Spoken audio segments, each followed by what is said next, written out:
அண்ணா பல்கலைக்கழக மாணவி பாலியல் வன்கொடுமை வழக்கில் சென்னை மகளிர் நீதிமன்றத்தின் தீர்ப்பை அரசியல் கட்சி தலைவர்கள் வரவேற்றுள்ளனர்.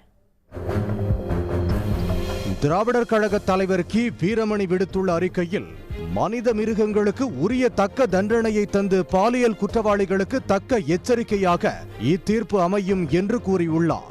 5 மாதங்களில் விரைந்து விசாரித்து நீதி வழங்கியது பாராட்டத்தக்கது என்று அவர் குறிப்பிட்டுள்ளார்.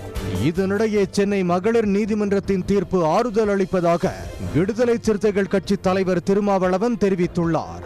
இந்த விவகாரத்தில் ஆளுங்கட்சிக்கு எதிராக சிலர் கருத்துக்கள் கூறுவது வியப்பாக உள்ளதாக தெரிவித்தார். இந்த வழக்கில் தமிழ்நாடு அரசு அல்லது திமுக அரசு தலையிட்டு இருக்கிறது என்ற விமர்சனத்தை ஏற்க இயலவில்லை. மிக நேர்மையாக இந்த விசாரணை நடந்திருக்கிறது என்று நான் நம்புகிறேன். தீர்ப்பு வரும்போது நமக்கு அதில் உண்மை புலப்படும்.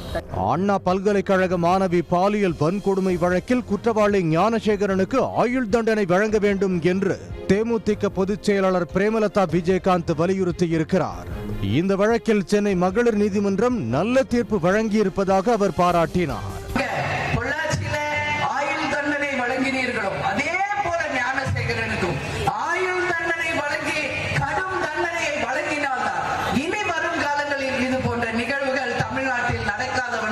பெண்களை காப்பாற்ற முடியும் என்பதில் எந்த விதமான ஐயப்பாடும் யாருக்குமே வேண்டாம் என்பதையும் இந்த நேரத்தில் நான் தெரிவிச்சுக்கிறேன்.